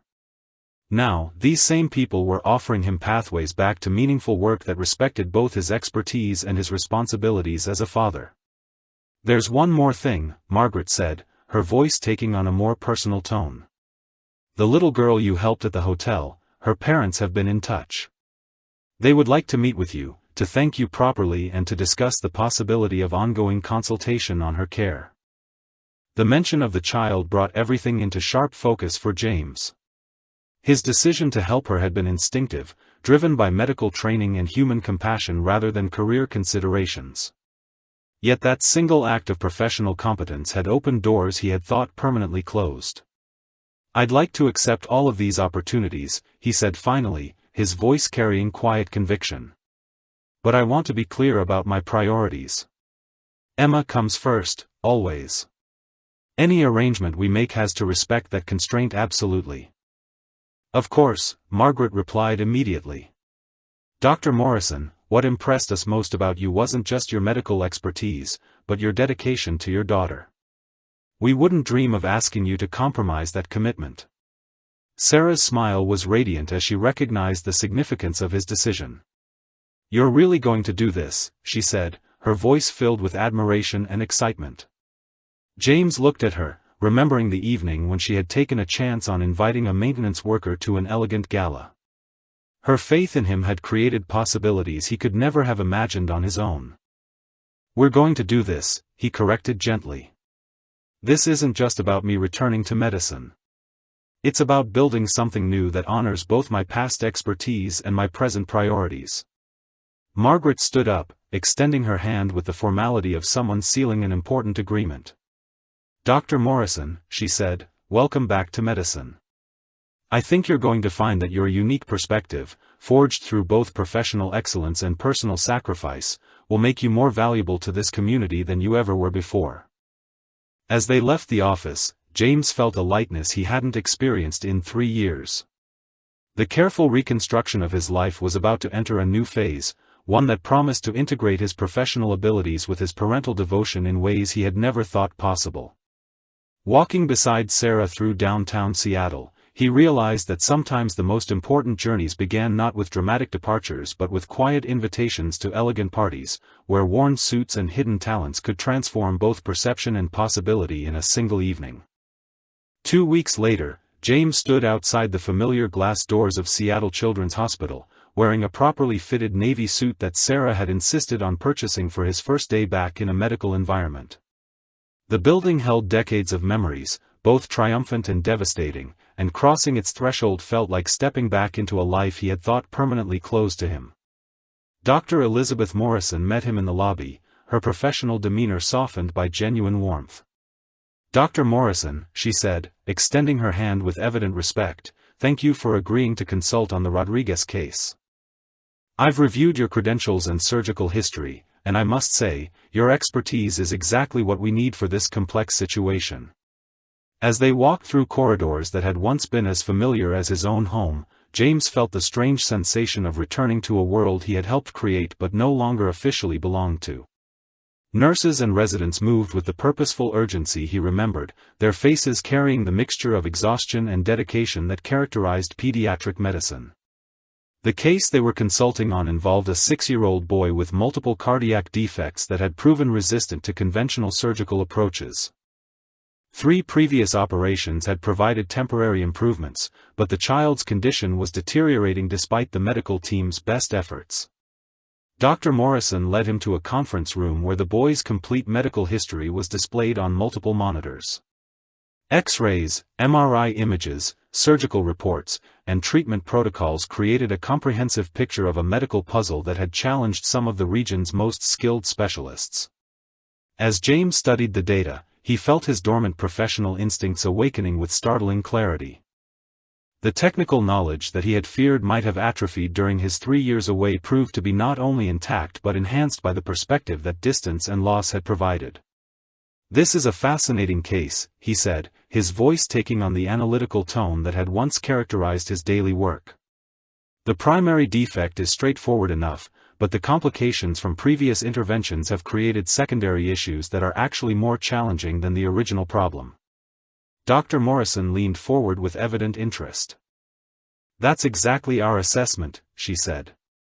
"We've successfully addressed the immediate cardiac issues, but each intervention has created new anatomical challenges that limit our options for future treatment." James moved to the imaging displays, his hands tracing the cardiac structures with the automatic precision of someone who had spent years visualizing complex three-dimensional relationships within the human chest. As he studied the images, a solution began forming in his mind, built on techniques he had pioneered years earlier but had never applied to this specific combination of complications. "I think there's an approach we haven't considered," he said slowly, his excitement building as the surgical strategy took shape. "It would require a staged procedure, probably 3 separate operations over 6 months, but it could address both the primary defect and the secondary complications simultaneously." Dr. Morrison's expression showed growing amazement as James outlined his proposed approach.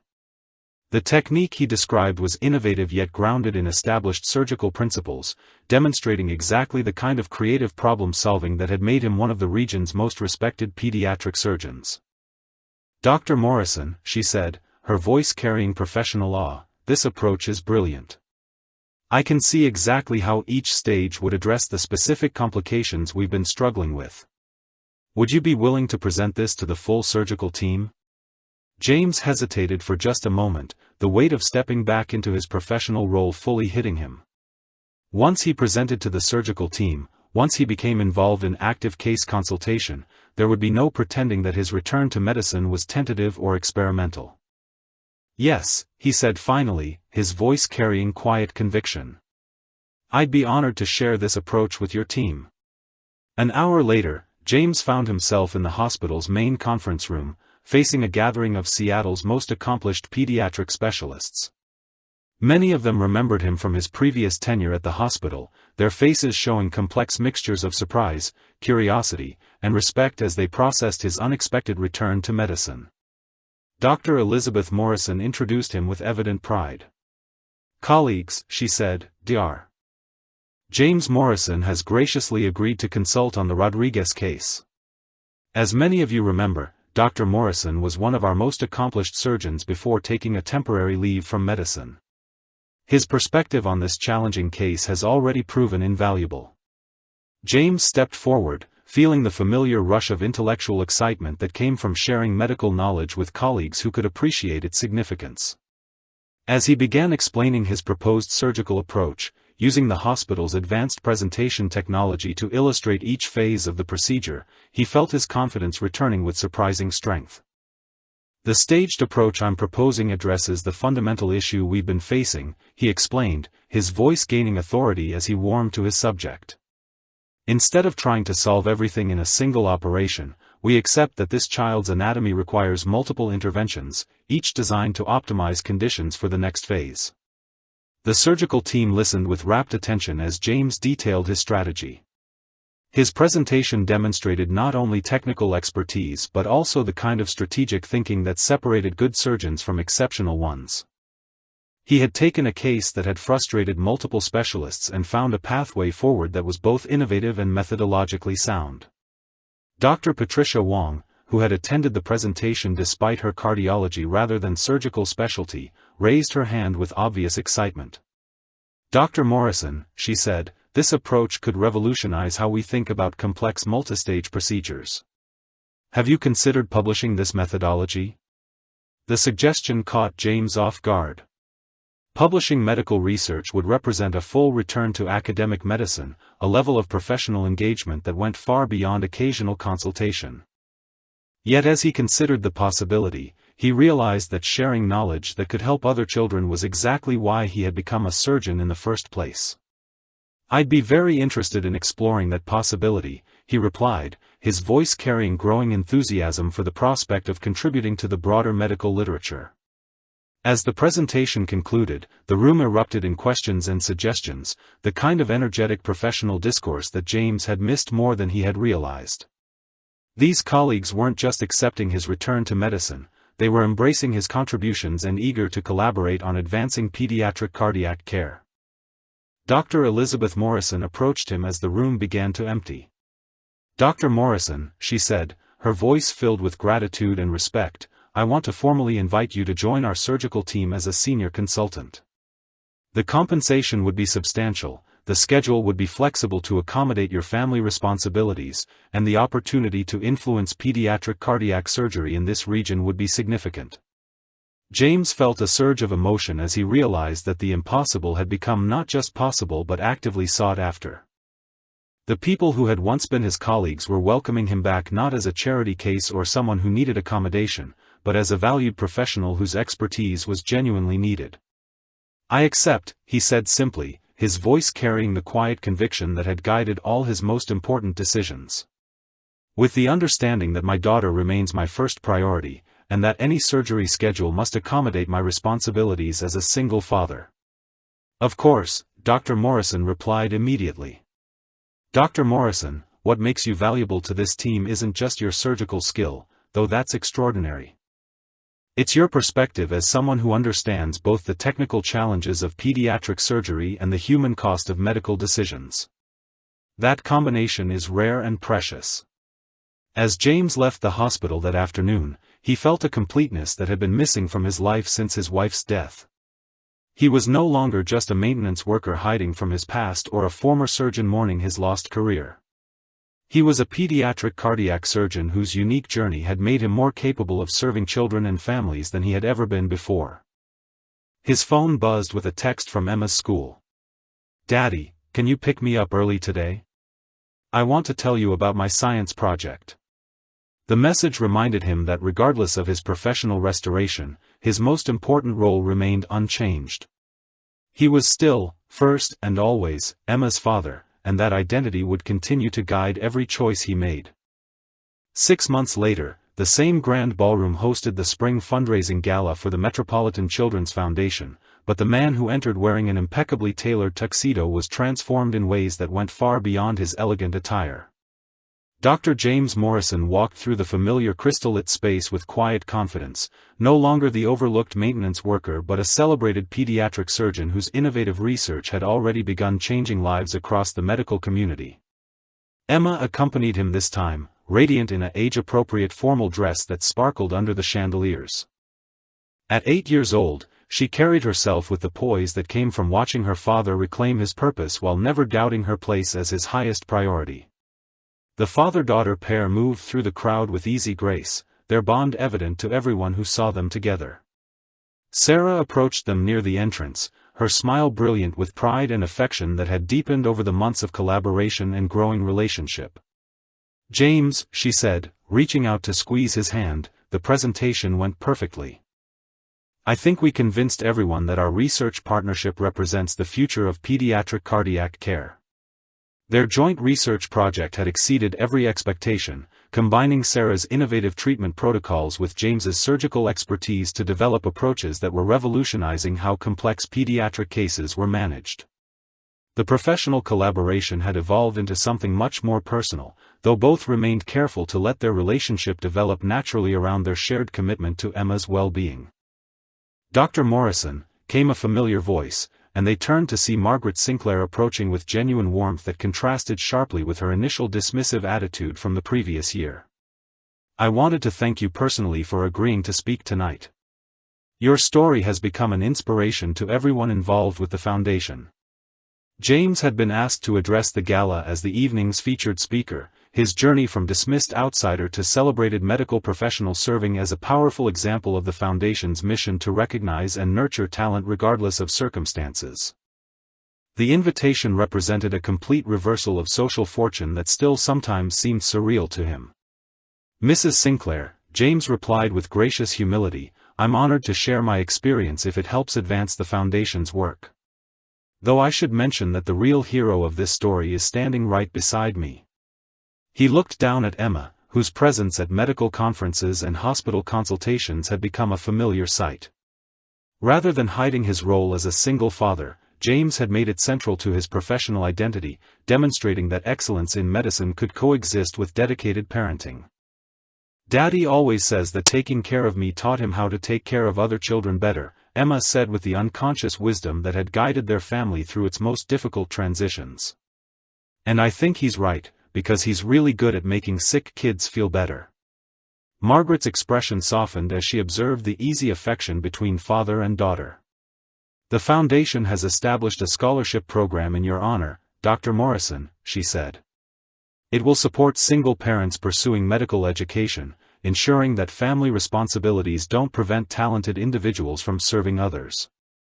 The announcement caught James completely off guard, his professional achievements having exceeded anything he had imagined possible when he had first returned to medicine. Yet the scholarship represented something more meaningful than personal recognition. It was an institutional acknowledgement that diverse paths to medical excellence should be supported and celebrated. As the evening progressed, James found himself surrounded by colleagues and community leaders who had witnessed his remarkable transformation. Patricia Wong approached with her husband, both beaming with the satisfaction of having played a role in his professional restoration. "Dr. Morrison," Patricia said, "I have news about the Rodriguez case. The boy's final surgery was completely successful, and his cardiologist believes he'll be able to live a completely normal life thanks to your innovative surgical approach." The update about his first consultation case brought James profound satisfaction. The staged surgical procedure he had designed had worked exactly as planned, giving a 6-year-old boy the chance for a healthy future that had seemed impossible just months earlier. Cases like these reminded him why he had become a surgeon in the first place, and why returning to medicine had been essential not just for his own fulfillment but for the children he could help. Dr. Elizabeth Morrison joined their group, her presence adding the weight of institutional medical authority to the celebration of James's achievements. "Dr. Morrison," she said, "I wanted to update you on the 3 cases currently scheduled using your modified surgical protocols. Each represents a child who might not have had viable treatment options without your innovations." The professional recognition was gratifying, but James found his attention drawn to Emma, who was chatting animatedly with other children whose families supported the Foundation. Watching her interact with easy confidence, he realized that his decision to return to medicine had given her something invaluable, the knowledge that her father had transformed personal tragedy into meaningful service to others. "Ladies and gentlemen," came the announcement from the podium, "please welcome our featured speaker, Dr. James Morrison." James made his way to the stage, the same space where he had once sat as a dismissed outsider listening to presentations about the Foundation's work. Now he stood at the podium, looking out at faces that showed respect, admiration, and genuine interest in what he had to say. "A year ago," he began, his voice carrying clearly through the ballroom's elegant acoustics, "I attended this gala as someone who felt completely out of place. I was a man whose professional identity had been destroyed by personal tragedy, working a job that barely supported my daughter and me, wearing a suit that had seen much better days." He paused, his eyes finding Sarah and Emma in the audience, drawing strength from their encouraging smiles. "I was judged that evening based on my appearance and my current circumstances, and those judgments weren't entirely wrong. I was struggling financially, professionally adrift, uncertain about my future or my worth to this community."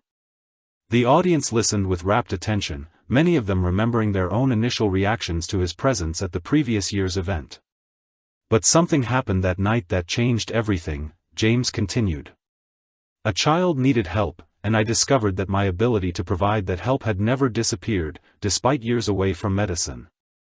More importantly, I learned that this community's capacity for recognizing and nurturing talent extends far beyond surface appearances."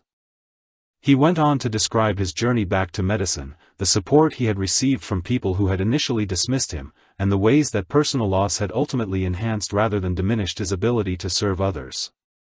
His story resonated through the ballroom, creating the kind of profound silence that indicated genuine emotional connection. "The Foundation's mission," James concluded, is fundamentally about seeing potential where others see limitation, about recognizing that talent and dedication can emerge from unexpected circumstances.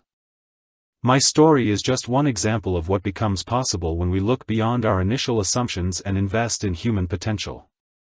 The applause that followed was sustained and heartfelt, the kind of response that indicated his words had touched something deeper than polite appreciation. As he returned to his table, James felt a completeness that had been missing from his life since his wife's death. If this story has touched your heart tonight, please let us know where you're listening from around the world, and consider supporting the Foundation's work to recognize and nurture talent in all its forms.